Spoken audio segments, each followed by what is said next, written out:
તાજેતરમાં જ આપણે સમગ્ર રાજ્યમાં વીજલાઇનની કામગીરીની સામે ખેડૂતોનો આક્રોશ જોયો છે। ઘણી જગ્યાએ ખેડૂતો જાતે જ આ વીજલાઇન નાખવાની કામગીરી અટકાવી દેતા હતા। તો હવે આજે અમદાવાદ જિલ્લાના ધોળકા તાલુકાના સરગવાડા ગામે સરકારની જીએસપીએલ કંપની દ્વારા ખેડૂતોની સહેમતી વગર જમીનમાં ગેરકાયદેસર રીતે ગેસ પાઇપલાઇન નાખવાની કામગીરી ચાલી રહી હતી અને આ પછી આ કામગીરીની સામે ખેડૂતોનો આક્રોશ ફાટી નીકળ્યો હતો અને આ ત્યારબાદ આમ આદમી પાર્ટીના નેતા બ્રિજરાજ સોલંકીની આગેવાનીમાં ખેડૂતોએ ભેગા થઈને ગેસ પાઇપલાઇનને ટ્રેક્ટર સાથે જોડીને ખેતરની બહાર કાઢી મૂકી છે। તો આવો જાણીએ સમાચાર વિસ્તારથી। નમસ્કાર, જમાવટ સાથે હું છું પાર્થ।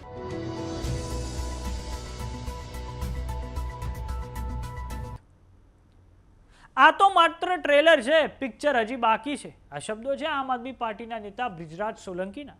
અમદાવાદ જિલ્લાના ધોળકા તાલુકાનું સરગવાડા ગામ કે જ્યાં ખેડૂતોમાં જીએસપીએલ એટલે કે ગુજરાત સ્ટેટ પેટ્રોલિયમ લિમિટેડ દ્વારા ગેસની પાઇપલાઇન નાખવાની કામગીરી ચાલી રહી છે। ખેડૂતોમાં આ કામગીરીને લઈને ભારે આક્રોશ છે।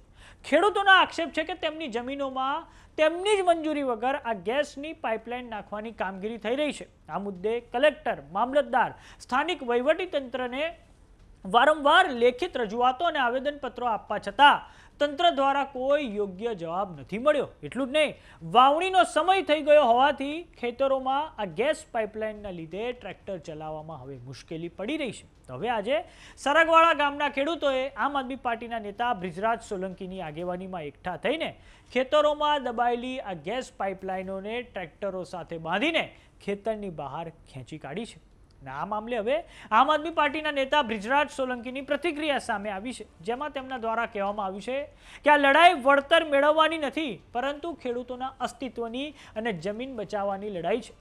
જો કંપની 1 વીઘાના 10 કરોડ રૂપિયા આપે તો પણ ખેડૂતો હવે અહીં કામ ચાલુ થવા દેશે નહીં। ખેડૂતોની સહન શક્તિની સીમા હવે આવી ગઈ છે। જો આવનારા દિવસોમાં જીએસપીએલ કંપની આ પાઇપલાઇનો કાયમી ધોરણે બહાર નહીં કાઢે તો આખા ગામના ખેડૂતો જાતે ટ્રેક્ટરો લઈને તમામ પાઇપલાઇનો ઉખાડી ફેંકશે। તો આવો સાંભળીએ આમ આદમી પાર્ટીના નેતા બ્રિજરાજ સોલંકીએ શું કહ્યું છે। જય જવાન જય કિસાન દોસ્તો, આજે અમદાવાદ જિલ્લાના ધોળકા તાલુકાના સરગવાડા ગામ મુકામે જે 20-25 યુવાનોએ છેલ્લા 1 મહિનાથી મુહિમ ચલાવી હતી કે જે રીતના સરકારની જીએસપીએલ એટલે કે ગુજરાત સ્ટેટ પેટ્રોલિયમ લિમિટેડ નામની કંપની જ્યાં સરગવાડા ગામની અંદર જે 1 વીઘાના 1.5 કરોડ રૂપિયા બોલાય છે એવી મોંઘી જમીનમાં આ ગેસ પાઇપલાઇન નાખવાનું જે કામ ચાલુ કર્યું હતું, ત્યારે છેલ્લા 1 મહિનાથી આ સંઘર્ષ ચાલી રહ્યો હતો।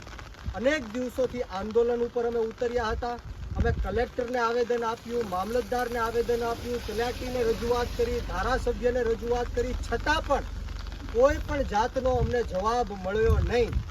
પરંતુ આજે આખાએ ગામ સમસ્ત નક્કી કર્યું, ખેડૂતોએ નક્કી કર્યું કે અત્યારે વરસાદી વાતાવરણ છે, અમારે વાવણીનો સમય થઈ ગયો છે અને આ ગેસની પાઇપલાઇનો અમારા ખેતરની વચ્ચે ઊભી છે, ત્યારે અમે ટ્રેક્ટર પણ ચલાવી નથી શકતા, બીજાના ખેતરોમાંથી જવું પડે છે। ત્યારે આજે આખાએ ગામ સમસ્ત અને ખેડૂતોની સાથે રહીને અમે ટ્રેક્ટર દ્વારા આ ગેસ પાઇપલાઇન છે અને પાછળ બાંધીને ખેતરમાંથી બહાર કરી છે। હું સરકારને ફરીવાર કહેવા માંગુ છું કે આ ટ્રેલર છે, પિક્ચર હજી બાકી છે।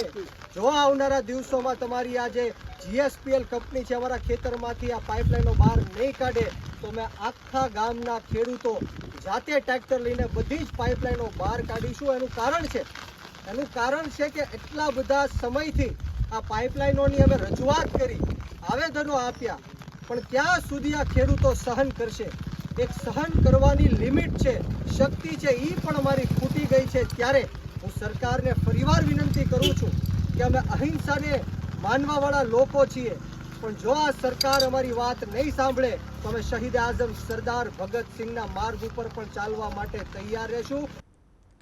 તો થોડાક સમય અગાઉ ગુજરાતમાં મોરબી હોય કે સુરેન્દ્રનગર હોય, કચ્છ હોય કે ભરૂચ હોય, અનેક જગ્યાએ વીજલાઇનની કામગીરીને લઈને ખેડૂતોમાં ભારે આક્રોશ જોવા મળ્યો છે અને આમ આદમી પાર્ટીએ તો થોડાક સમય અગાઉ પાટનગર, ગાંધીનગરમાં ખેડૂતોના આક્રોશને લઈને સામૂહિક ઉપવાસ પણ કર્યા હતા।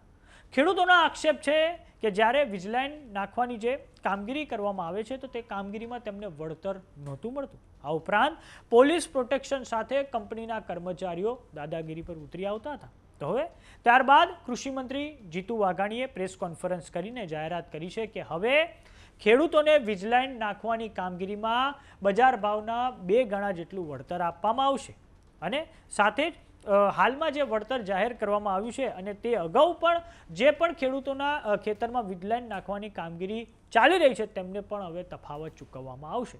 પરંતુ તેમ છતાં ઘણી બધી જગ્યાએ ખેડૂતો સરકારની આ જાહેરાત પછી પણ નારાજ છે, કેમ કે ખેડૂતોનો આક્ષેપ છે કે તેમને બજાર ભાવના 4 ગણું જેટલું વળતર જોઈએ છે. તો જોવાનું એ રહે છે કે આગામી સમયમાં હવે ખેડૂતોનો આક્રોશ હવે કયો નવો વળાંક લે છે. તો સમાચારોમાં અત્યારે બસ આટલું. જોતા રહો જમાવટ. જો તમે અમને યુટ્યુબ પર જોઈ રહ્યા તો સબસ્ક્રાઇબ કરો, જો તમે અમને ફેસબુક પર જોઈ રહ્યા તો ફોલો કરો, વોટ્સએપ ચેનલને જોઈન કરવાનું ન ભૂલતા. નમસ્કાર.